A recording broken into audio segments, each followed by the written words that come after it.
Hey guys, welcome back to the channel. Let's jump into part 2 of the Pilot 20cc laser build series.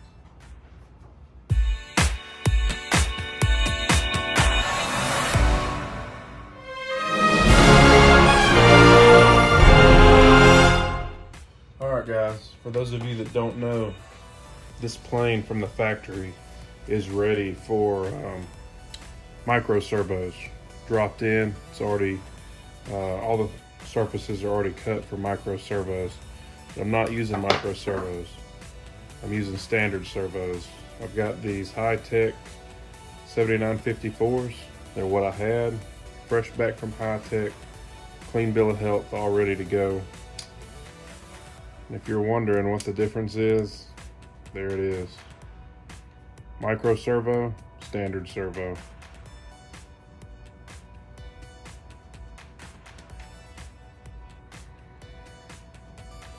Let's get started. All right, first things first, we got to make room for these standard servos.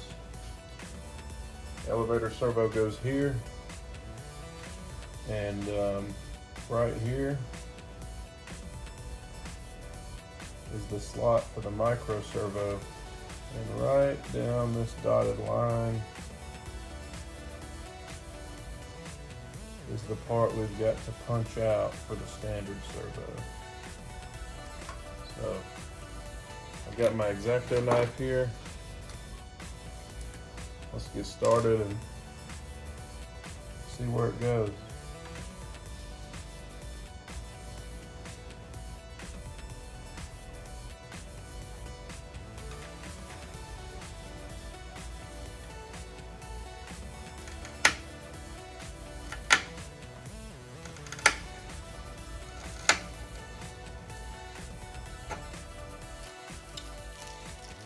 Alright guys, as you can see, had an unfortunate incident with the covering. Basically, what I thought how I thought this was constructed was not right. And now that I've made the mistake, it makes sense. When this micro servo is in here, the output spline is forward. It sits in this position here, in the center of this hole. And for some reason, I was thinking that we would cut along the perforations all the way around the hole, widening the hole on all four sides. That is not the case. What actually has happened is this surface here, this vertical piece, stays, and we just elongate and widen the hole. So you're really only gaining length in three directions, aft and then vertically. Now's a good time to show you the patch kit that was sent with this airplane, included rather. Your three main colors.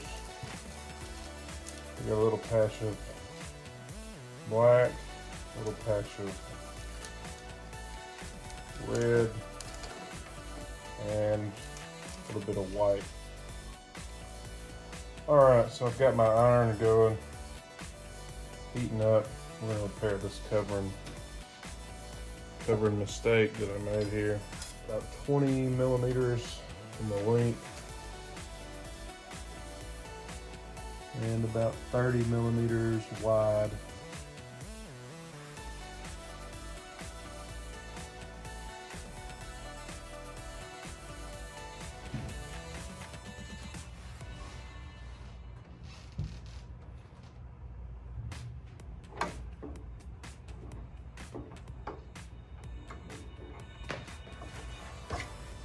Well, you know what they say, accidents happen. That's the best I can do for now. Need a smaller iron, maybe a trim iron. Alright, so the next thing we're going to do is I'm going to go with pull rudder setup. There is another cutout on this bottom side for you to do direct drive, push pull, whatever you call it, whatever you prefer. Right here It's where the wires are going to exit the fuselage. All right, there's one. There's the other. So we're going to try to attach the elevator permanently.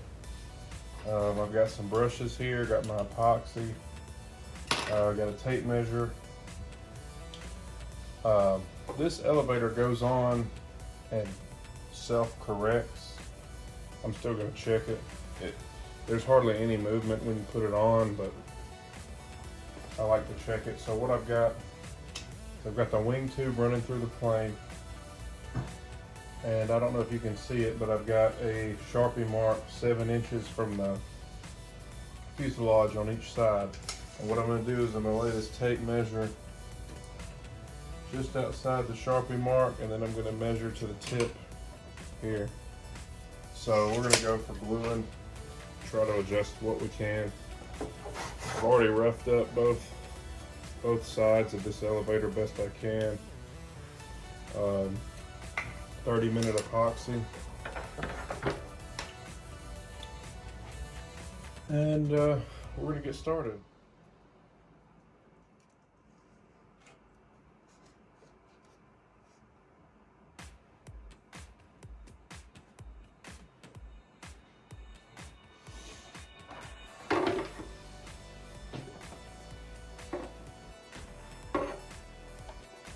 No turning back now.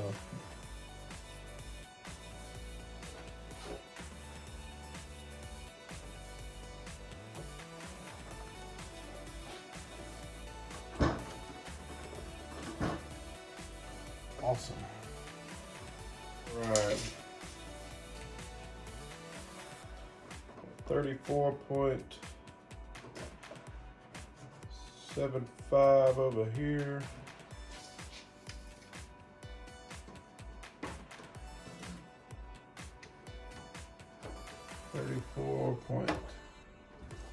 .75 over there, just a little shy. Maybe I'm gonna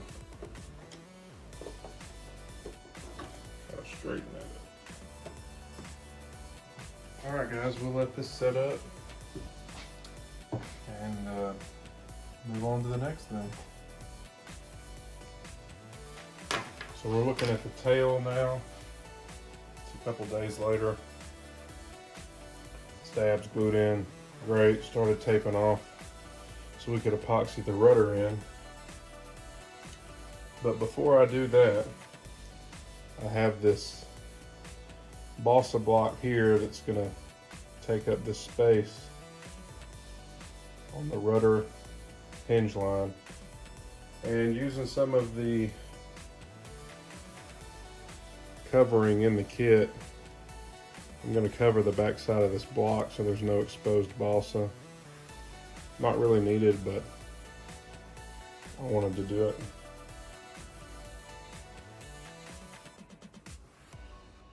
Then we'll pull the pins out and see if we can shrink it up some. Turn my heat up here. See if we can get this to shrink. All right. Pretty happy with that. I'm not going to bother with epoxy in this end. I'm just going to use some medium CA. Let's just do a dry fit real quick.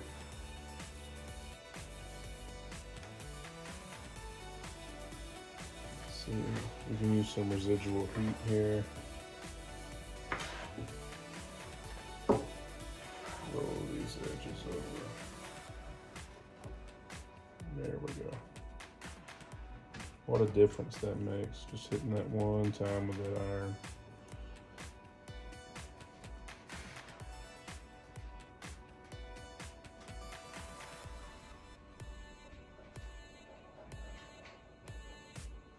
And just a little bit of kicker.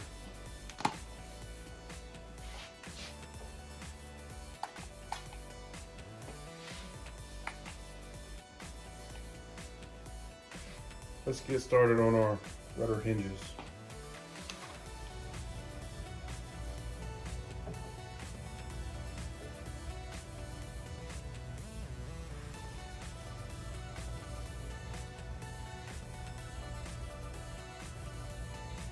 And today I've got a little bit of red grease on my hinge points because I forgot to get Vaseline again at the store.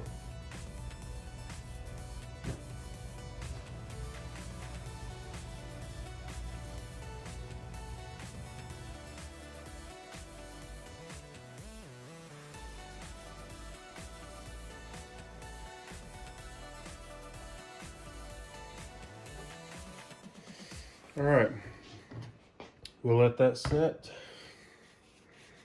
Then we'll come back and do the surface.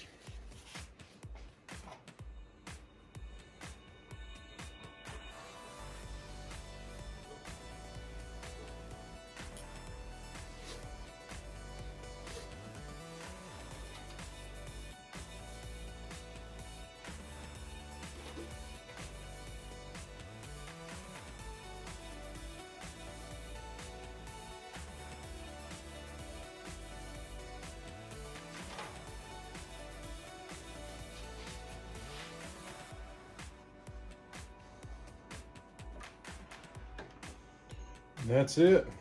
We'll let that dry. And that'll be it for the tail section, at least as far as the manual is concerned.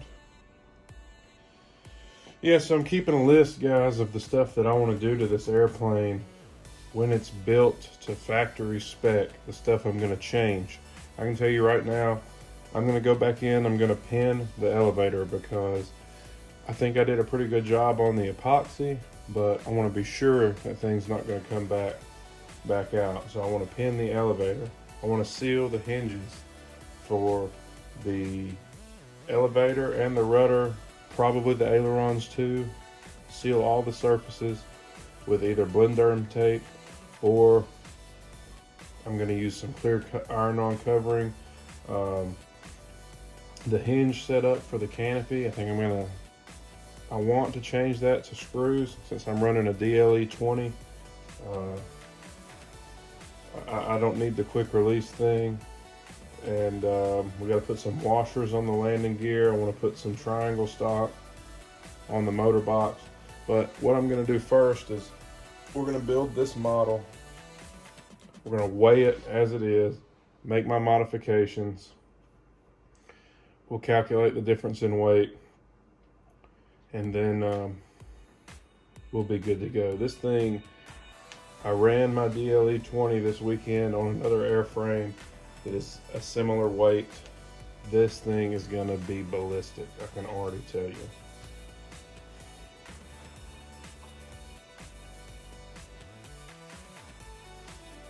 All right, guys, we're back a day later, and we have now a fully functional tail section, elevator, and rudder. Everything's moving plenty smooth. So we still need to put the control horns in the rudder, and need to cut the spot out for the rudder servo, and then I think we're going to mount the cowl, and that'll be it for the fuselage. And then we'll jump on the wings, gluing the hinge line for the wings.